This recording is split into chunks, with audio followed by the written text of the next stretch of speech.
Bapak di dalam nama Tuhan Yesus, terima kasih malam hari ini kami KKS, keluarga kerajaan surga, anak-anakmu yang terus haus dan lapar akan Engkau. Kami siap untuk belajar, kami siap untuk dibongkar, kami siap untuk menyatukan hati dan pikiran kami menjadi sama dengan apa yang sudah Engkau sediakan masuk ke dalam duniamu Tuhan. Kami tidak mau terus hidup di dalam cara berpikir dunia, tapi kami mau masuk di dalam cara berpikir-Mu, sehingga benar-benar kami mengalami segala kebaikan-Mu, mengalami semua penyediaan-Mu, dan kami berfungsi sebagai alat kemuliaan-Mu di hari-hari ini Tuhan Yesus. Dan kami percaya bahwa Engkau sedang mempersiapkan kami untuk dipakai sebagai senjata kebenaran-Mu. Dan hari ini, urapi setiap kami yang bertugas menyampaikan firman. Kami berdoa untuk cuaca. Kami perintahkan hujan berhenti, tidak membawa keonaran, tidak membawa banjir. Tuhan, kami berdoa juga untuk lempengan-lempengan tidak bergerak tanpa izin Tuhan. Tidak ada gempa bumi, tidak ada kerusakan-kerusakan atas kota-kota kami, semua dalam damai sejahtera Tuhan. Terima kasih Tuhan, beracaralah malam hari ini, ambil alih Roh Kudus. Kami mengikat setiap yang bukan dari Tuhan, kami patahkan dalam nama Yesus. Ajari kami Tuhan, dalam nama Yesus. Amin. Ya, silakan yang bertugas, Pak Catur dan Bu Naomi. Ya, selamat malam. Teman-teman yang mendengarkan nanti siapkan pertanyaan kalau ada pertanyaan ya. Jangan pasif. Oke, silakan Pak Catur. Ya, terima kasih Bu Ana untuk waktunya. Ini saya tak belajar sharing firman yang saya dapat dari Zoom di KKS juga dan juga di retreat Pastor Stephen minggu lalu ya. Jadi kan kalau yang di KKS kemarin minggu lalu kan kita sudah belajar tentang mengaktifkan yang ilahi dari di dalam diri kita, yaitu menyelaraskan firman, download firman, lakukan firman. Namun untuk dapat melakukan itu, terkadang kita masih ada yang menghalangi atau membuat susah. Di sini saya mendapati kalau ada hal yang salah di saat kita bertobat. Karena makna pertobatan yang saya dapat saat ikut retreat kemarin dengan Pastor Stephen itu, yaitu bertobat tidak hanya sekedar meninggalkan hal-hal yang tidak baik, tetapi juga harus melakukan segala firman yang ada. Di sini saya ada ayat yang menguatkan, yaitu Galatia 5 ayat 18. Mungkin bisa dibuka juga bagi teman-teman. Ya, kita buka Galatia 5 ayat 18. Di sini saya bacakan ya. Akan tetapi, jikalau kamu memberikan dirimu dipimpin oleh roh, maka kamu tidak hidup dalam hukum Taurat. Di sini ada dua, yaitu roh dan hukum Taurat. Maksudnya apa? Hukum Taurat itu kita hanya ditunjukkan mana yang benar dan tidak. Tetapi kalau roh, yaitu roh kudus, memberikan hikmat. Apakah ini berguna atau membangun atau tidak terhadap segala sesuatu yang di depan kita. Maka dari itu kita harus bertekun, harus merdeka dari keakuan atau kebenaran diri sendiri. Bertekun itu selalu mengusahakan diri mendapat siraman firman, entah itu dari berdoa, dari membaca Alkitab, hafalkan Alkitab, ayat-ayatnya. Kita harus mencari ayat-ayat yang menguatkan kelemahan kita. Jadi harus memaksa diri istilahnya untuk selalu intim dengan firman. Jadi kita jangan sampai kalau ada intimidasi misalnya, itu jangan sampai terus lemes, terus firman itu kayak dikesampingkan gitu. Tapi kita harus cari. Misalnya kalau di Alkitab kan sudah banyak sekali rahasia-rahasia sebenarnya yang ada di Alkitab ini yang harus kita gali lagi. Kita gali lagi untuk karena kelemahan kita itu kadang memang beda-beda. Kayak gitu ya Bapak Ibu. Dan keakuan ini kadang terjadi karena cetakan di masa lalu. kita melalui orang tua, nenek moyang kita, atau bahkan diri kita sendiri yang punya pandangan sendiri terhadap hidup yang menganggap itu memang benar, padahal jadi atau kebenaran sendiri yaitu, padahal itu tidak sesuai dengan firman. Kenapa tidak disadari? Karena kita ada selubung-selubung kuasa kegelapan atau dosa yang menutupi kita. Jadi istilahnya penjara pikiran kayak gitu ya. Kadang memang itu tidak kita sadari. Nah, di sini kalau ayat saya ambil juga di Galatia 5 ayat 19 sampai 21 itu tentang kedagingan. Jadi itu saya pakai untuk tolak ukur apa ya? Apakah diri saya itu sudah meninggalkan kedagingan atau belum? Jadi sedikit-sedikit saya baca, misalnya ada iri, ada yang saya katakan itu membuat perselisihan atau perseteruan. Nah, itu selalu saya cek dalam diri saya. Nah, dari situ supaya saya tidak melakukan dalam kedagingan itu. Karena banyak sekali yang memang menganggap wajar orang itu masih namanya manusia itu masih melakukan hal-hal yang tertulis dalam Galatia 5 ayat 19 sampai 21. Namanya juga masih manusia, namanya juga nah itu pola-pola pikir itu banyak yang masih saya dengar di orang-orang di sekitar. Nah, tapi di sini saya mendapati kalau kita menolak kedagingan atau melepaskan kedagingan ini, istilah lain kita merdeka dari kedagingan, itu kita akan lebih lebih hidup istilahnya karena kita udah nyatu dengan firman. Nah, di situ ya. Jadi di Roma 6 ayat 16 sampai 18 juga di sini belajar tentang ketaatan. Jadi ketaatan ini istilahnya kalau di sini kan kita ada sebelumnya kita hamba dosa berubah menjadi hamba kebenaran dan itu kalau kita hamba berarti harus taat kepada yang siapa sih Tuhan kita. Nah, di situ. Jadi kalau kita sudah bertobat, jadi kita harus bertobat berarti meninggalkan dosa, meninggalkan iblis kita yang dulunya Tuhan kita. Tapi sekarang kita harus mengikut kepada hamba apa Tuhan kita kebenaran itu yaitu Bapa, yaitu Tuhan Yesus itu. Jadi ya kita taatnya sama firman seperti itu yang saya dapati.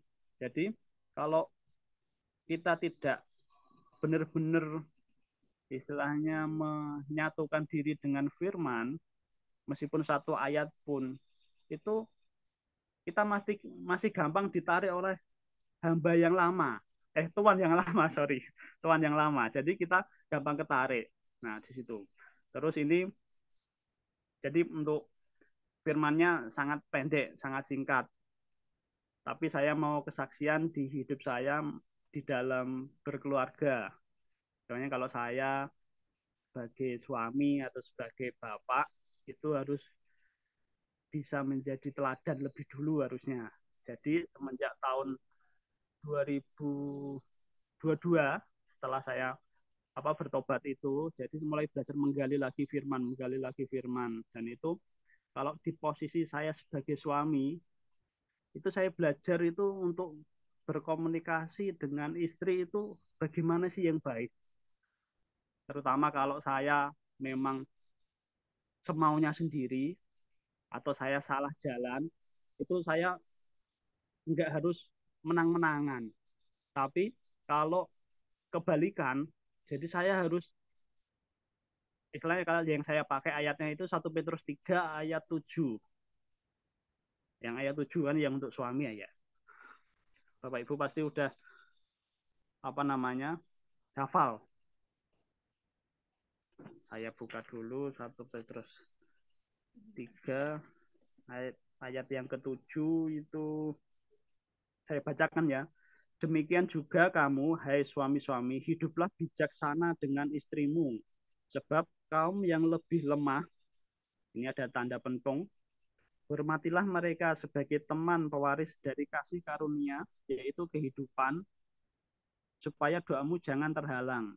Ya ini kalau ada peringatan sebagai kaum yang lebih lemah, itu berarti itu kalau yang saya lihat di istri saya. ya itu lemah itu gampang tergoda, entah itu dengan barang-barang bagus, baju misalnya atau make up misalnya. Nah, itu minta minta beli. Nah, kayak gitu. Jadi itu kalau saya kadang bilang jangan dulu, masih ada keperluan yang lain. Itu kadang ya kadang bisa ngerti, tapi kadang sembunyi-sembunyi belinya.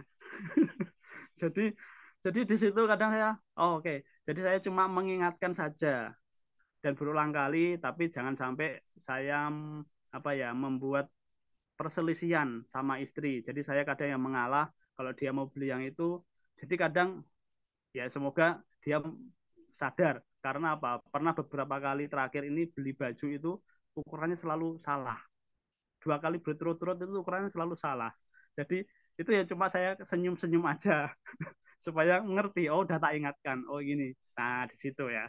Nah, itu kalau saya sama istri harus menjagai komunikasi. Mungkin mungkin bapak-bapak ini bisa paham juga kalau tadi yang ayat 7 itu yang sebagai kaum yang lebih lemah, hormatilah mereka ya. Hormati itu maksudnya itu ya tadi, kalau sudah kita ingatkan, jangan kita berselisih terus sama istri. Kasihan, lemah nanti goyah nanti galau istilahnya. Ya, itu.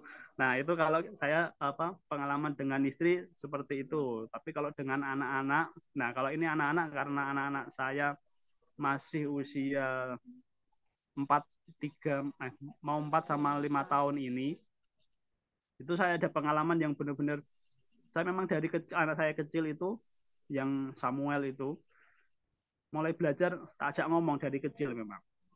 Nah itu sempat waktu masih kecil saya kira ya mungkin karena ego saya sendiri sih saya kira itu sudah paham kalau misalnya mainan tanah itu kotor, mainan dia kan ini di saya tinggalnya kan ya di deket di kebun gitu kan, jadi kadang main di bawah, kadang anak kecil itu tangannya habis pegang tanah itu masuk ke mulut, saya ingetin sampai saya teriak masih nggak mau. Nah, namanya juga anak-anak tapi karena saya ego saya yang terlalu tinggi waktu itu saya sampai saya lempari sandal dan baru nangis baru berhenti. Nah dari situ saya pikir berhenti dia sudah ngerti tapi ternyata selang berapa bulan berikutnya setiap dia ada emosinya dia keluar dia ikut balang pakai sandal itu atau barang apapun ikut-ikutan. Jadi saya mikir oh salah saya ini, saya salah. Dari situ saya setelah saya paham itu oh salah ternyata harus harus lebih ngasih tahu ke anak karena yang well itu karena anak pertama jadi eksperimen lah istilahnya ya, jadi saya juga belajar terus Samuel juga mungkin apa namanya ada hal-hal yang dia alami itu, jadi saya sempat waktu saya sudah sadar itu dia saya gendong, jadi sendiri saya berdua sama Samuel itu saya gendong terus saya ngomong Samuel, saya sambil panggilnya kan Muel ya, Muel saya minta maaf, papa minta maaf kemarin sudah nyakitin Muel, sudah ngelempar Muel, sudah mentak Muel, sudah maksa Muel untuk ini. Nah, di saat saya ngomong itu dia itu kayak mandang saya tapi dengan apa ya? Pandangan itu kayak ngerti. Anak kecil waktu itu usia 1 tahun kurang. Jadi kayak ngerti. Terus dia mengangguk gitu. Dari situ saya apa ya sampai nangis terharu. Kok anak ini ngerti juga kalau diajak ngomong pelan-pelan. Jadi semenjak itu kalau apa namanya di anak-anak itu agak susah diatur atau mau semaunya misalnya anak-anak mau es krim misalnya atau mau mainan kadang itu kan mintanya selalu diulang-ulang selalu dengan teriak-teriak seperti itu, jadi itu saya cuma ngomong ya nanti atau kalau enggak nanti kalau udah ada berkat kita belum beli gitu, tapi kadang anak kan masih minta-minta gitu, kadang kalau sampai telinga kita capek katakanlah kan kadang sampai teriak kalau yang dulu gitu, kalau sekarang itu udah mulai tak biarin aja tapi dengan apa namanya catatan sudah tak kasih dulu sekali dua kali dengan pelan tapi belajar untuk mengasih tahu yang pelan ya. Nah dari situ terus mulai oh anak itu mulai ngerti meskipun kadang-kadang dia kalau emosinya masih itu tantrum lah istilahnya dengan minta sesuatu itu dia masih gitu minta kayak ngotot gitu, tapi saya mulai nggak nggak keras juga sama anak-anak kayak gitu ya. Kalau itu tentang anak. Kalau anak yang besar, saya belum tahu. Anak saya nunggu besar nanti kita sharing lagi. Gitu. Terus kalau pekerjaan, tentang pekerjaan itu, saya dulu orangnya itu suka ngitung-ngitung. Jadi kalau mau usaha A, modalnya sekian, nanti berjalan sekian waktu, harus dapat sekian. Misalnya dulu itu ternak.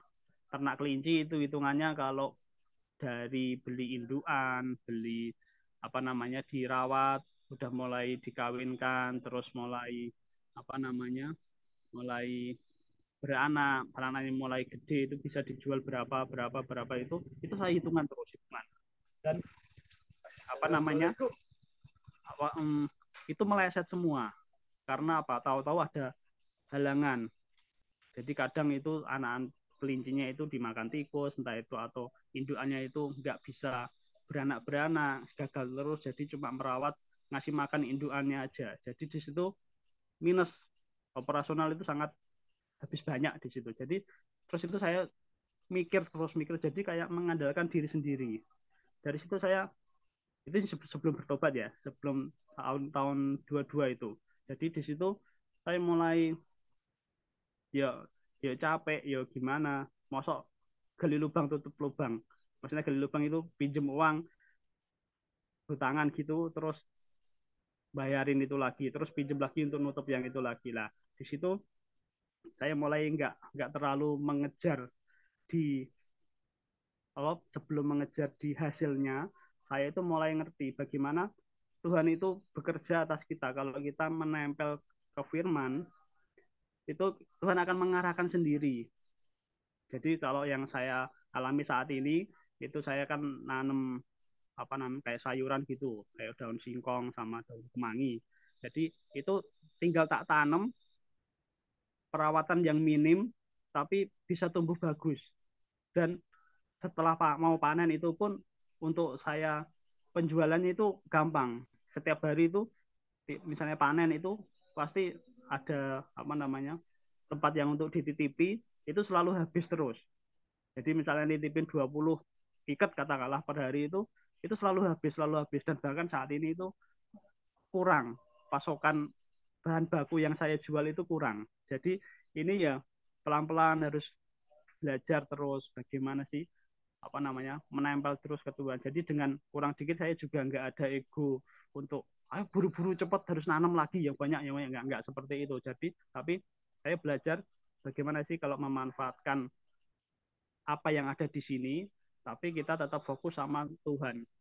Soalnya saya juga di sini itu nggak cuma bertani aja, karena juga pelayanan di gereja lokal di sini. Jadi kadang itu memang bekerja terus sama keluarga, terus ada bagi waktu juga di gereja kayak gitu. Jadi ya harus pintar-pintar bagi, misalnya bangun lebih awal untuk mempersiapkan sesuatu. Kadang juga kalau di bekerja itu karena wira swasta, jadi nggak mandang harus jam 7 sampai jam 4 misalnya enggak. Tapi kalau misalnya pagi-pagi setelah doa itu jam 5 kalau di lahan sudah kelihatan pun saya mulai turun. Jadi untuk bagi waktunya di situ. Setelah itu ya antar anak-anak, terus bantu istri katakanlah kayak gitu. Ya, ini Bapak Ibu sharing kesaksian dari saya, mungkin dari bagaimana sih pertobatan itu dari awal. Jadi jangan hanya kita cuma oh lepas, tapi kita benar-benar melakukan firman. Kayak gitu aja sih. Ya, itu demikian dari saya. Terima kasih. Ya, eh, terima kasih Pak Catur. Akan lebih bagus kalau Bu Naomi juga menyampaikan eh, apa yang kau alami berjalan dengan suamimu. Itu suamimu keren banget loh. Pekerja yang ulet. Jangan dimarahi terus ya. Dia bangun pagi-pagi, dia bercocok tanam, ya kan? Yang Oke, ngurus semuanya, ya. Oke, silakan. iya. Ya. Selamat malam, Bapak Ibu Saudaraku KKS. Terima kasih Bu Ana untuk kesempatan malam ini. Saya dan suami boleh sharing di sini. Ya, sedikit cerita ya teman-teman. Sebenarnya sharing yang mau saya sampaikan malam ini itu sudah saya siapkan sejak Natal KKS di Semarang kemarin. Jadi ceritanya waktu seminggu sebelum Natal itu Bu Ana sempat WA bilang, Naomi besok kalau Natal di Semarang kamu kesaksian ya apa yang kamu alami sebelum dan sesudah masuk KKS. Nah, jujur saya baca pesannya Bu Ana tuh malah gemeteran gitu loh Bu, grogi. Waduh ini saya mau sampaikan apa? Saya bingung gitu kan. Terus apa? Ya firman yang saya alami tuh apa? Karena jujur waktu itu tuh saya masih masih blank, belum ada firman yang benar-benar saya hidupi itu belum ada gitu loh. Tapi saya bilang, ya Bu, siap, siap gitu. Tapi sebenarnya siapnya saya tuh kayak masih ada yang gondeli, kayak masih ada yang belum sepenuhnya gitu. Nah, tapi saya sudah siapkan renungan ini, kesaksian ini sudah saya siapkan sebenarnya. Ternyata waktu sampai di Semarang, ada sesuatu yang memang nggak jadi karena waktu itu kan anak kecapean tidur terus saya pangku terus Bu Ana kan juga kasihan kalau anaknya kebangun lagi soalnya sudah dari pagi kan terus waktu itu tuh nggak jadi sharing di Natal KKS. Uh, tapi ya saya pikir itu bukan kebetulan sih nggak jadi karena kan Tuhan itu melihat hati. Saya tahu waktu itu pasti Tuhan itu melihat hati saya belum siap. Hati saya belum siap waktu itu, makanya nggak jadi. Nah, puji Tuhan kemarin kok ini harus Jumat lalu kan Buana bilang, oh, Pak Catur ya kesaksian sharing firman gitu. Oh iya. Terus waktu kemarin Buana minta foto yang untuk Zoom itu tampilan Zoom, kok mintanya foto keluarga. Biasanya kan siapa yang sharing ya itu, misalnya Pak Catur ya Pak Catur aja fotonya. Kok ini Buana kok mintanya foto keluarga. Terus saya jadi mikir, aduh, Jojo ini Buana nanti aku disuruh sharing juga. Ternyata benar ya Bu ya. Saya di saya harus sharing malam ini. Tapi puji Tuhan malam ini perasaan saya lebih tenang nggak seperti waktu dulu waktu Natal KKS itu kan perasaan saya malah amburadul. Kalau saat ini malah pikiran saya, perasaan saya sudah siap untuk membawa firman malam ini. Itu Buana. Ya, pertama saya mau cerita sebelum saya masuk KKS. Sebelum saya masuk KKS itu ya memang bisa dibilang hidup saya itu penuh dengan kepahitan. Pahitan sangat-sangat pahit karena saya dari kecil saya tinggal di lingkungan yang memang hanya saya sendiri yang Kristen. Teman-teman saya waktu kecil itu semuanya dari seberang. Jadi waktu kecil itu sejak kecil itu saya memang sering terima bulian, saya diejek. Terus ya ya begitulah di sekolah juga saya sering nangis-nangis karena diejek-ejek teman saya. Beranjak remaja, beranjak dewasa juga saya harus hidup ikut orang, nggak sama orang tua. Karena kan orang tua saya tinggalnya di desa, sementara kalau ke sekolah itu jaraknya lumayan jauh dari rumah saya. Jadi di situ saya harus ikut orang. Nebeng-nebeng ada satu jemaat yang baik hati mau menerima saya. Tapi di situ juga nggak mudah Bapak Ibu. Jadi ya yang namanya anak baru beranjak remaja harus ibaratnya tuh saya tuh dipaksa untuk dewasa sebelum waktunya. Itu saya dulu. Saya dipaksa dewasa sebelum waktunya. Dan nggak hanya itu saja, kadang itu ya bukan kadang sih, saya juga pernah dapat fitnah yang nggak saya lakukan. Saya di rumah orang itu tuh saya dituduh mencuri barang, mencuri uang, padahal itu saya nggak lakukan. Nah, di situ lama-lama itu jadi saya mulai pahit yang berlebihan ya. Sama orang lain, sama orang tua, bahkan sama orang tua saya juga saya kepahitan gitu. Nah, di situ mencetak karakter saya sampai saya menikah dan punya anak.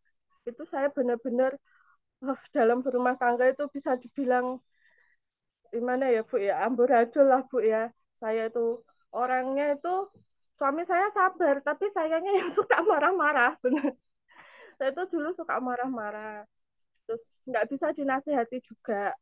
Kalau suami ngingetin apa gitu, wah respon saya tuh nggak baik lah pokoknya. Saya tuh bisa nesu, saya tuh bisa ngambek sama suami saya tuh sampai berhari-hari.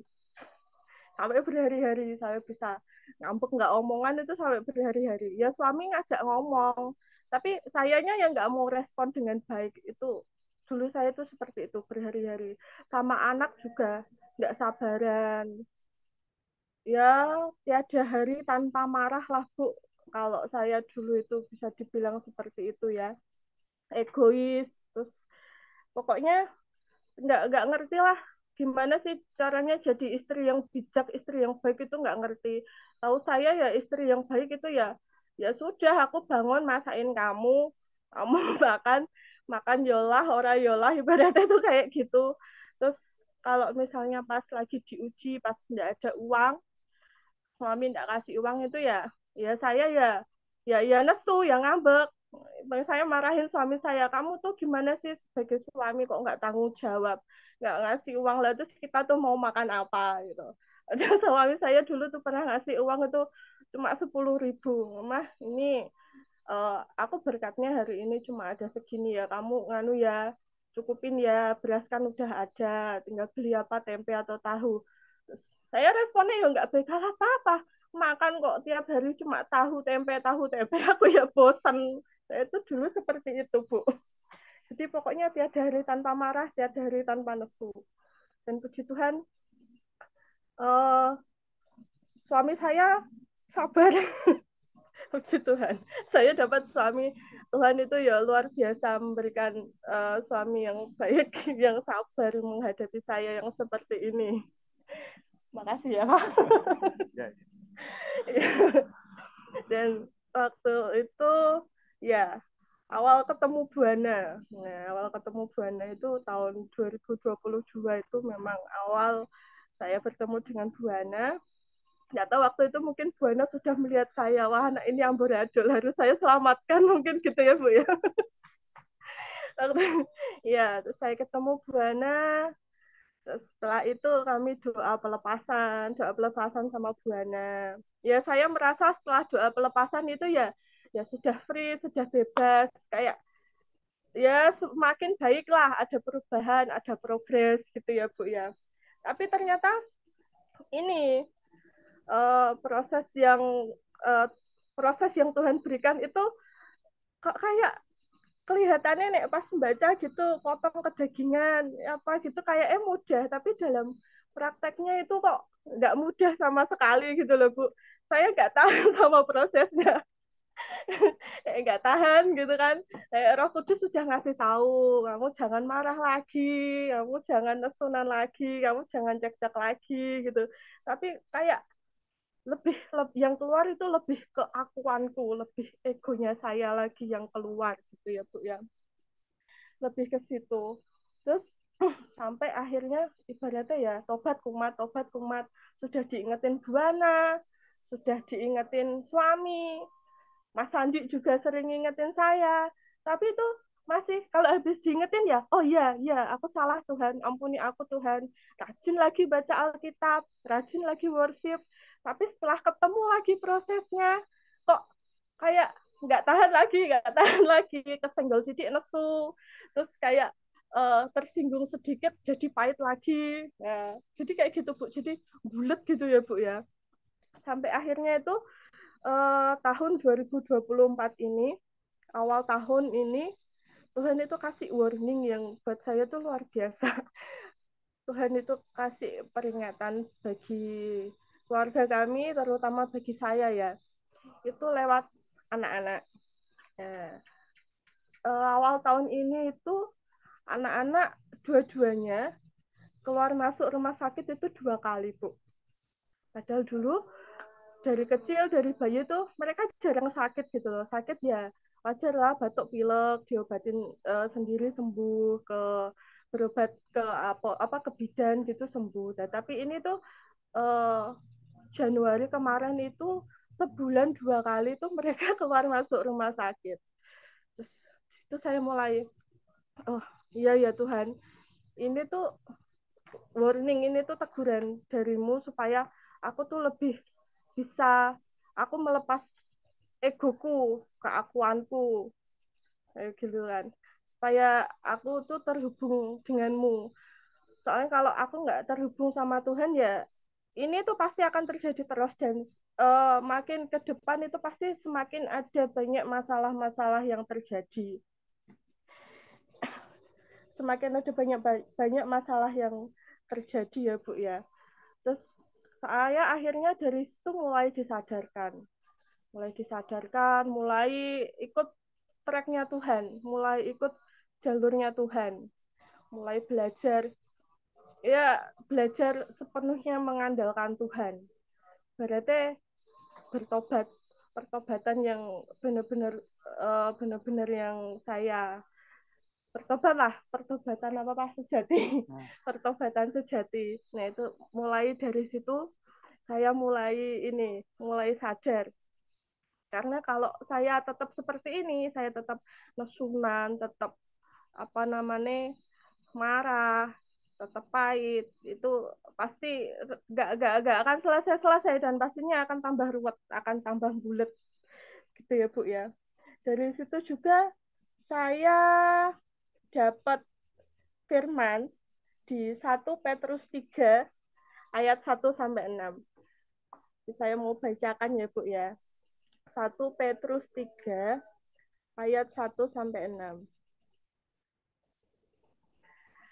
Di sini perikopnya hidup bersama suami istri. Demikianlah juga kamu, hai istri-istri, tunduklah kepada suamimu, supaya jika ada di antara mereka yang tidak taat kepada firman, mereka juga tanpa perkataan dimenangkan oleh kelakuan istrinya. Jika mereka melihat bagaimana murni dan salehnya hidup istri mereka itu. Perhiasanmu janganlah secara lahiriah, yaitu dengan mengepang-epang rambut, memakai perhiasan emas, atau dengan mengenakan pakaian yang indah-indah. Tetapi perhiasanmu ialah manusia batiniah yang tersembunyi dengan perhiasan yang tidak binasa, yang berasal dari roh yang lemah lembut dan tentram, yang sangat berharga di mata Allah. Sebab demikianlah caranya perempuan-perempuan kudus dahulu berdandan, yaitu perempuan-perempuan yang menaruh pengharapannya kepada Allah. Mereka tunduk kepada suaminya, sama seperti Sarah taat kepada Abraham dan menamai dia tuannya. Dan kamu adalah anak-anaknya jika kamu berbuat baik dan tidak takut akan ancaman. Ya Ibu, ini ayat yang saya pegang saat-saat ini dalam kehidupan kami berumah tangga ya. Tunduk kepada suami. Nah, eh, boleh dicek ya Pak ya. Saya merasa itu ya kalau dulunya kan ini misalnya suami itu pagi-pagi minta tolong bikinin kopi. Nah, saya kan sebagai istri kan juga jualan ya, jualan cateringan sendiri itu kadang dulu tuh kalau saya sibuk terus suami minta kopi tuh rasanya apa bikin sendiri oh kamu ya bikin sendiri bisa bikin sendiri ngapain minta tolong aku nah, kayak gitu. Lah suami dengan sabarnya tuh dulu bikin sendiri. Tapi kalau sekarang saya berusaha menghormati, tunduk kepada suami saya tuh, mah bikinin kopi. Oh iya Pak, bentar ya, tunggu ya, di sini ya. Lebih lebih bisa memperkatakan dengan lembut, begitu. Itu ke suami. Terus ke anak-anak juga dampaknya juga sangat luar biasa sih Bu. Menurut saya juga setelah pertobatan ini, setelah melakukan firman itu anak-anak juga mengikuti, anak-anak juga ada progresnya. Yang dulunya kan mungkin kan Muel sama Nolan itu sering dengar saya tuh teriak-teriak, Pah, kalau panggil kan pasti suara kenceng, kalau minta bantu tolong apa gitu mesti sambil teriak. Lah dulu juga mereka ngikutin, kalau misalnya minta minum atau minta makan, itu mereka nggak bisa nunggu. Itu pasti teriak, pasti marah. Nah, setelah saya coba praktek, saya belajar untuk bicara lebih halus, lebih lembut. Kalau minta tolong, minta bantuan itu lebih halus, lebih lembut. Mereka itu bisa mengikuti. Mereka bisa mengikuti, mereka juga saya lihat itu Muel dan Nolan itu semakin sabar. Nah, ini juga ada sedikit cerita juga dari anak-anak ya Bu ya. Ada progres anak-anak tuh gini. Saat-saat ini kami memang sudah mulai mengajarkan mereka itu firman gitu. Jadi kami punya waktu saat teduh sendiri sama anak-anak, walaupun awalnya tuh mereka kalau diajak duduk tenang itu nggak bisa. Pasti kami doa, kami worship itu mereka lari, muter gitu. Tapi saat-saat ini tuh mereka udah mulai ngerti gitu loh. Mereka ngerti siapa itu Tuhan Yesus gitu kan. Nah, ini ada cerita. Eh kan pernah Mbak Opi itu kan nge-share di grup yang perumpamaan ini loh Bu, orang yang ada kepalanya paku-paku, terus mukanya diselubungi. Nah, itu tuh waktu itu saya coba liatin ke Muel. Saya bilang gini, Muel, lihat ini gambar apa? No? Ya mah, Muel takut. Dia bilang gini, iya ini mama kasih penjelasan ya. Ini kalau paku di kepala ini, kalau misalnya Muel nggak taat, masih suka marah, kalau minta tolong teriak-teriak, itu nanti ada paku di kepalanya Muel. Itu kalau Muel marah, itu namanya Muel tidak taat sama Tuhan Yesus. Terus dia selubung hitam itu yang Muel ini nggak bisa, apa namanya saya bilang kemarin itu, pokoknya eh, semua hal yang tidak baik itu yang kamu lakukan. Kalau kamu tidak taat sama Tuhan Yesus, nanti kamu diselubungi. Nah, pokoknya saya jelasin ibaratnya sekilas seperti itulah. Dan sampai saat ini, Bu, itu dia tuh masih ingat. Dia masih ingat. Jadi kalau misalnya dia tantrum, gitu saya ingetin itu, Muel masih ingat enggak yang kemarin Mama bilang, nanti ada pakunya, ada selubungnya. Iya, Ma, aku minta maaf. Responnya dia tuh seperti itu Bu, dan itu bagi saya tuh progres gitu loh. Dia udah ngerti, udah bisa dikasih tahu dengan halus, nggak perlu bentak-bentak, nggak perlu teriak-teriak, itu dia sudah ngerti. Dan ada lagi kemarin itu cerita gini, Samuel dan Nolan itu main di dalam kamar, saya di luar sambil kerja. Mereka awalnya main baik-baik gitu kan, terus nggak tahu mereka lempar apa, terus kena kaca di lemari. Kaca di lemari itu sampai pecah, pecah bagian atasnya. Nah, saya kaget, respon kan ya sebenarnya ya agak teriak sih. Hah, kalian ngapain kok bisa sampai pecah gitu? Saya bilang gitu kan. Karena saya takut apa kacanya tuh kena kaki kan. Saya suruh mereka keluar, saya yang bersihin dalam gitu kan. Terus Muel kira itu saya marah kan. Terus dia nangis di luar tuh uh, bilang gini, sambil dia nangis-nangis tuh, Tuhan Yesus, Muel minta maaf, Muel mau minta maaf sama Papa, maafin Muel Tuhan Yesus. Nah, dia tuh bisa bilang gitu. Saya di dalam itu sampai kayak mau nangis gitu loh Bu. Ternyata anak-anak sekecil itu tuh sudah tahu Tuhan Yesus itu siapa. Dia kalau minta tolong sama siapa, Tuhan Yesus itu dia ngerti gitu loh. Dan selalu dia bilang, Mama, Tuhan Yesus ada di hatimu, well. Nah, itu yang saya ini. Terus kalau misalnya saya sama papahnya sekarang itu kayak misalnya ada apa ya, kayak ya namanya apa sih Pak? Enggak padu ya. Kayak ngobrol tapi yang agak ibaratnya kayak agak gak nyaman gitu kan. Well tuh selalu bilang gini, stop mah, stop, stop. No, jangan marah-marah. Ada Tuhan Yesus. Tuhan Yesus nggak suka kalau marah-marah. Gitu.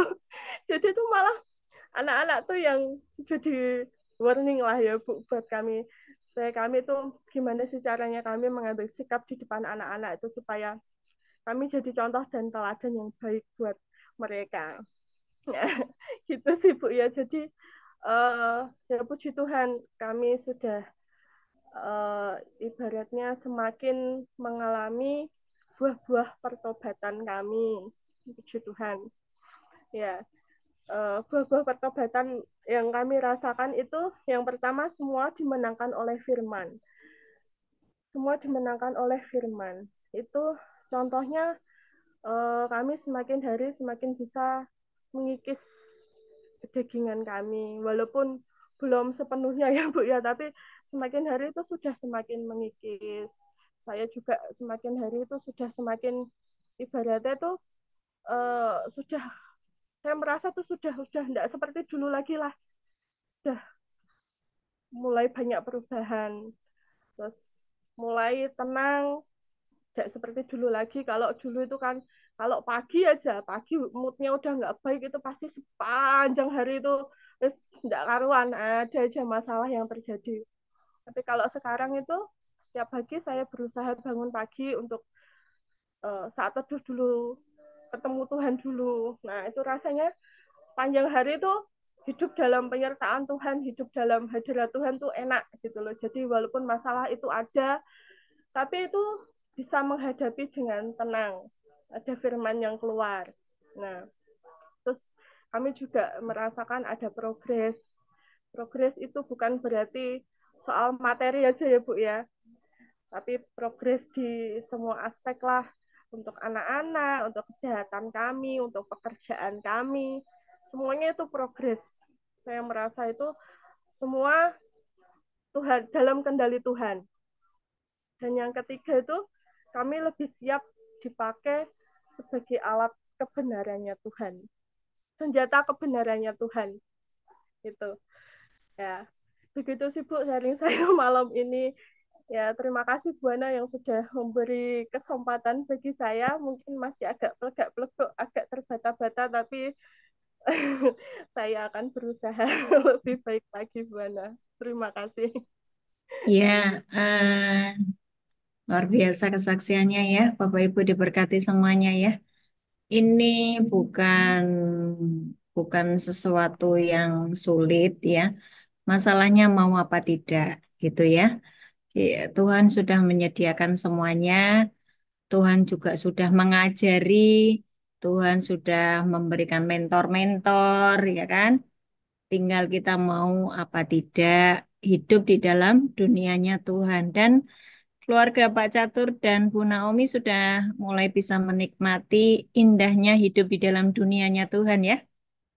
Ya, kalau dulu kan hidup di dalam duniamu sendiri, kebenaranmu sendiri. Sekarang engkau mulai menyamakan cara berpikirmu, perilakumu, ya, kepada sesuai dengan apa yang Tuhan mau. Itu artinya Bapak Ibu sudah masuk ke dalam dunia yang ditawarkan Tuhan. Waktu sudah masuk ke dunianya Tuhan, engkau tidak perlu bergumul. Enggak perlu. Itu seperti Adam dan Hawa sudah waktu masuk di dalam Taman Eden. Iya, engkau tinggal mengelola saja toh. Yang hari ini Bu Naomi diberi bisnis catering, tinggal mengelola saja. Pak Caturnya diberi apa bisnis di pertanian, tinggal kelola aja. Nanti kau menikmati dunianya Tuhan tuh indah sekali, keren. Engkau akan membesarkan anak-anakmu dan anak-anakmu itu benar-benar menanti dipersiapkan menjadi Yoel 2 ayat 28-29 bahwa mereka di masa kecil itu sudah dipakai oleh Tuhan mendapatkan mimpi-mimpi, penglihatan-penglihatan ya, nubuatan-nubuatan dan ini seperti kita sedang mempersiapkan generasi anak-anakmu ini untuk benar-benar menjadi generasi yang takut akan Tuhan. Dan itu kan nggak putus, betul ya? Di dalam diri kita sudah terbentuk takut akan Tuhan, anak-anak kita juga terbentuk takut akan Tuhan. Nah, terus di bawah generasinya terus begitu. Itulah kehidupan yang dimau Tuhan. Sesimpel itu. Nggak ada yang sulit. Yang sulit adalah kamu kasih keakuanmu untuk digantikan dengan Kristus di dalammu. Itu lebih keren loh. Ya kan? Ada nggak? Hatimu damai, anak-anakmu tiba-tiba berubah. Karena engkau membawa realita Tuhan, anak-anakmu juga ngalami Tuhan. Tanpa engkau harus mengotbahi panjang-panjang, tanpa engkau harus apa ya melakukan satu aktivitas yang sulit-sulit enggak. Karena engkau sendiri membawa realita Tuhan, maka anak-anak juga mengalami hal tersebut. Eh, luar biasa kesaksiannya. Saya ini hampir nangis dan saya cuman ngomong Tuhan terima kasih. Berhasil. Itu adalah sukacitanya seorang ibu yang melihat anak-anaknya hidup bahagia dan sejahtera terhubung dengan eh, Bapa di surga ya. Nah, mungkin ada yang mau bertanya atau mau menambah kesaksian atau cerita juga, silakan. Karena kita tidak mau hanya pinter firman saja, tanpa engkau menjadi pelaku firman, nanti akan menjadi ahli Taurat. Nah, ini ada Pak Bowo ini. Mau tanya nih Pak Bowo ya. Maaf Pak Catur, mau tanya, bedanya itu kedagingan atau kebutuhan? Itu gimana ya Pak? Bedanya kedagingan dan apa? Kebutuhan. Kedagingan dan kebutuhan. Ya, silakan dijawab. Ya, makasih Pak. Kedagingan dan kebutuhan. Coba pertanyaannya lebih di ini ya, kebutuhan tuh maksudnya gimana? Kebutuhan apa maksudnya? Supaya jawabannya juga nggak meleset. Uh, Maksudnya kalau kita ingin sesuatu, itu kapan saatnya itu kita butuh sesuatu? Kapan saatnya itu disebut kedagingan dan memang atau itu memang kita benar-benar butuh gitu. Silakan Pak Catur. Misalnya kita mau beli sesuatu barang atau apa, kita butuh itu. Atau kapan disebut kamu kedagingan, kamu beli itu gitu. Terima kasih. Ya Pak, saya coba bantu ya Pak. Terdengar ya? Kalau kedagingan itu sebenarnya lebih mengarah memang keinginan sebenarnya Pak, kalau menurut saya. Jadi keinginan-keinginan yang tidak apa namanya, tidak seharusnya. Jadi bedanya dengan kebutuhan itu kadang itu kalau kita sudah apa namanya turut firman, kita akan diarahkan mana itu yang kebutuhan, mana yang itu keinginan. Jadi gini Pak, kalau saya ngomong kebutuhan berarti itu memang yang dari Tuhan, tapi kalau keinginan itu yang kedagingan itu ya Pak. Jadi kadang itu gini, kalau misalnya kita celana itu sebenarnya ada 3, tapi kok pengen beli lagi karena alasannya ini yang 3 ini agak beladus misalnya, apa ya beladus ya. Nah itu tapi masih bisa dipakai. Nah itu aku beli yang baru yang lebih warnanya bagus, maksudnya lebih cerah katakanlah gitu. Nah itu bisa disebut keinginan Pak, karena kita tidak mencukupkan dengan apa yang ada gitu Pak. Tapi kalau memang benar-benar cuma punya satu dan itu udah hampir sobek-sobek gitu, nah itu baru nanti biasanya ada arahan untuk oh kamu beli. Kadang bahkan kita nggak usah beli itu udah disediakan Pak. Jadi contoh kesaksian itu saya dulu itu yang motor Pak.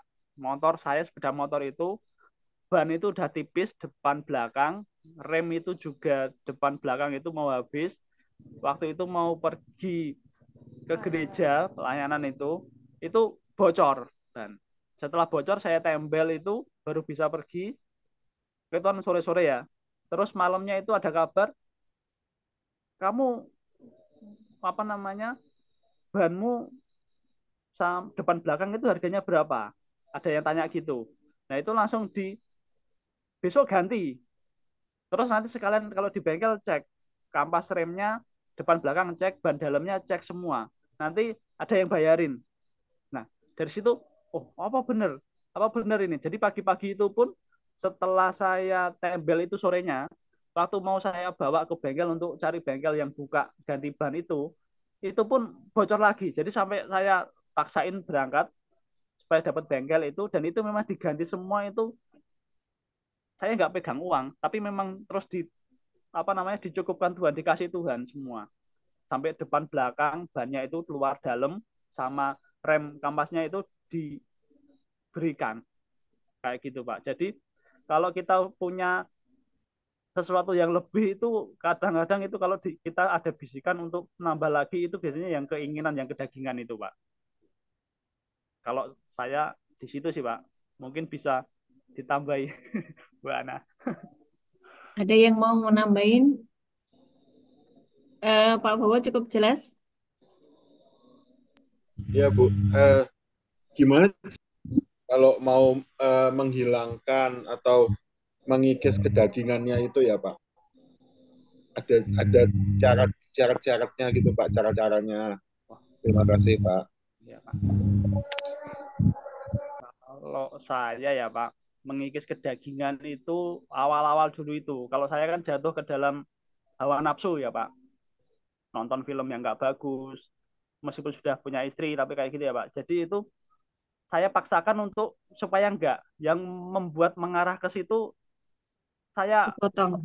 Pak, saya blokir Pak. Nah, HP pun yang aplikasi misalnya entah itu Facebook, entah itu YouTube yang lain, itu langsung saya uninstall Pak.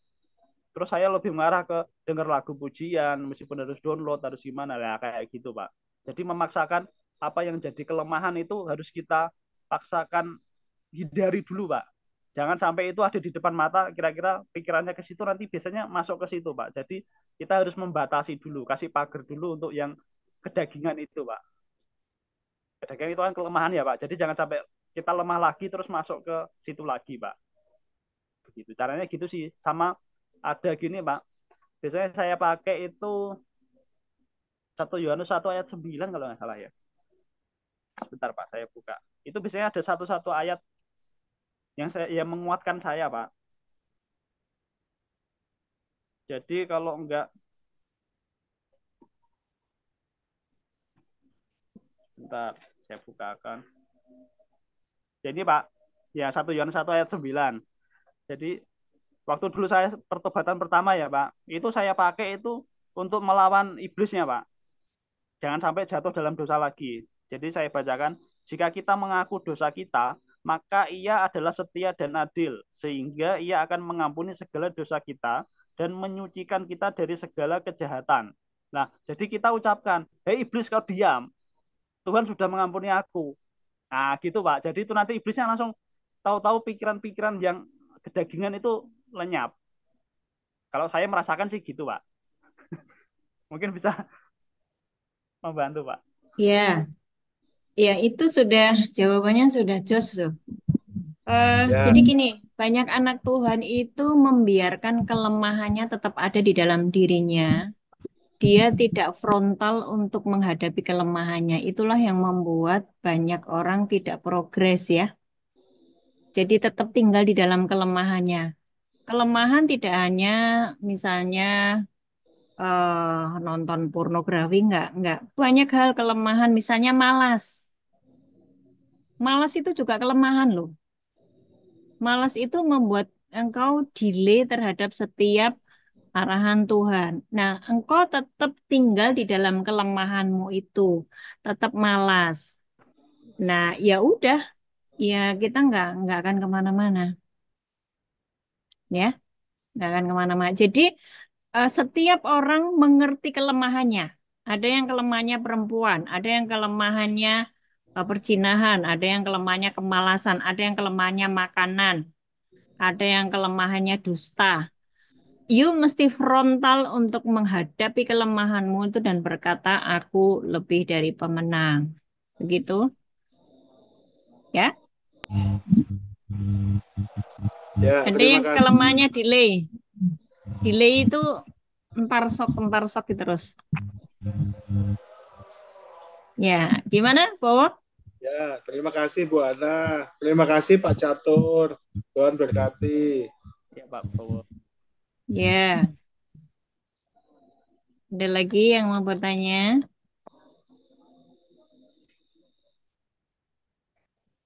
Ada lagi enggak? Ini hari ini bagus loh ya. Saya mau nanti berikutnya seperti ini lagi ya. Dipersiapkan minggu berikutnya Steny ya. Steny ada nggak Steny? Steny sama siapa ya waktu itu saya ngomong. Tolong nanti saya diingatkan ya. Eh, saya mau eh, menyampaikan tentang yang kenapa sih Bu Ana sebentar-sebentar dari tadi ngomong masuk ke dunianya Tuhan, ya kan? Coba buka di Roma 12 ayat 1-2. Kenapa banyak orang tidak bisa mengalami progres? Ya, karena mereka walaupun percaya dan berkata yes, amin, tetapi mereka masih tetap hidup di dalam dunianya sendiri. Keakuan, keakuannya itu masih muncul terus. Ya, itu yang membuat orang itu tidak progres ya. Karena itu saudara-saudaraku, demi kemurahan Allah, aku menasihatkan kamu supaya kamu mempersembahkan tubuhmu sebagai persembahan yang hidup, kudus, dan berkenan. Jadi ini senjata kebenaran ya. Jadi Paskah tema tahun 2024 ini, apakah kamu sudah menjadi senjata kebenaran? Ini harus kita cek loh. Lidah kita ini apakah sudah menjadi berkat bagi suami kita? Atau kita masih terus ngomel-ngomel dengan suami, dengan istri, dengan anak-anak ya? Eh, s- Tubuh kita ini harus jadi senjata kebenaran. Tapi iblis itu memakai tubuh kita menjadi senjata kelaliman. Misalnya perzinahan, itu berarti kan tubuhnya dipakai sebagai senjata kelaliman, toh? Dusta, fitnah, berarti kan lidahnya dipakai sebagai senjata kelaliman. Ya, supaya kamu mempersembahkan tubuhmu sebagai persembahan yang hidup, kudus, dan berkenan kepada Allah, itu adalah ibadahmu yang sejati. Janganlah kamu menjadi serupa dengan dunia ini. Perhatikan. Jangan kamu menjadi serupa dengan dunia ini. Sebab Tuhan punya dunianya sendiri. Sebab Tuhan punya dunianya sendiri. Dunianya Tuhan di mana? Di dalam firman-Nya. Bagaimana saya hidup di dalam dunianya Tuhan? Izinkan Roh Kudus yang menjadi meterai bahwa kamu adalah milik Allah itu tetap stay tinggal di dalam dirimu. Waktu engkau masih hidup di dalam keakuanmu, engkau masih hidup di dalam egomu, Roh Kudus tidak bisa ambil alih. Kau punya dunia sendiri, kau punya masih dimiliki oleh roh yang lain. Roh yang lain itu maksudnya apa? Roh yang lain itu roh dunia dan roh-roh jahat. Roh dunia itu adalah pola pikir yang membuat kamu seperti dunia, bukan roh jahat, tapi pola pikir, ya.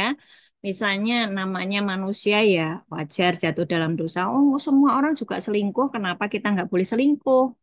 Wah, kamu jangan sok suci lah. Itu pola dunia. Itu roh-roh dunia yang membawa kamu tercetak hidup di dalam pola dunia yang memang itu sudah lumrah. Sehingga kalau kita tidak mengerjakan, kita dibilang aneh. Ya kan? Ini orangnya agak aneh, agak gimana ya. Nggak bisa deh saya ini. Nah, karena kita sudah masuk di dunia yang lain, yaitu dunianya Tuhan. Nggak bisa menyentuh hal-hal yang buat mereka itu hal yang wajar gitu loh. Ya. Nah, itu roh dunia itu adalah roh-roh yang membuat kita memiliki pola pikir seperti dunia. Dan itu pasti bertentangan dengan firman. Roh jahat itu adalah roh-roh yang membuat engkau melakukan hal-hal kedagingan. Ya. Nah, Roh Kudus atau Roh Tuhan ketika dia bermanifestasi di dalam diri seseorang, membuat orang itu mengerjakan seperti yang Tuhan mau. Saya mau Bapak Ibu mengerti ya bahwa roh itu adalah sebuah pribadi yang bisa mempengaruhi kehidupan kita. Misalnya, tiba-tiba kamu ndak ada apa-apa, ndak ada angin, ndak ada hujan, pengen marah. Ada kan saatnya kayak gitu, rasanya kemerungsung, pengen Ya, marah. Nah, itu berarti ada roh kemarahan, ada roh yang dari kuasa gelap itu sedang mengganggumu, ya, sedang mengganggumu, sedang berada di sekitarmu, di areamu. Bagaimana supaya engkau tidak terpengaruh oleh roh tersebut adalah engkau terkoneksi dengan tiga kabel itu, damai, sejahtera, sukacita, kebenaran. Aku sapu bersih setiap spirit yang bukan dari Tuhan, yang membuat aku merasa mau marah, mau jengkel, mau ngamuk. Aku sapu bersih dalam nama Yesus. Terus izinkan bahwa engkau menyadari bahwa atmosfer yang harus ada di sekelilingmu adalah realita Tuhan. Gitu loh. Roh itu sebuah pribadi. Roh itu akan mempengaruhi engkau tergantung roh apa yang berada di dekatmu. Bagaimana engkau masuk ke dalam dunianya Tuhan yang mana Tuhan adalah roh. Yo, Allah itu roh kan? Allah itu roh. Barang siapa menyembah dia harus menyembah di dalam roh dan kebenaran. Betul nggak? Bagaimana saya yang yang masih hidup di dalam jasmani ini, dalam alam natural ini, masuk ke dunianya Tuhan yang adalah dimensi alam roh. Ya saya harus memakai Roh Kudus dan firman. Perkataan-perkataan yang kukatakan adalah roh dan hidup. Jadi ini walaupun saya hidup di dunia, saya tidak memakai pola dunia. Saya memakai pola pikir yang dari firman. Gitu loh. Ya itulah sudah diulang-ulang begitu. Tapi ya seperti itu. Masuk di dunianya Tuhan itu seperti itu. Efesus 1 ayat 3, ayat 11 dan sampai dengan 14. Sebentar. Efesus ya. Ya, Efesus 1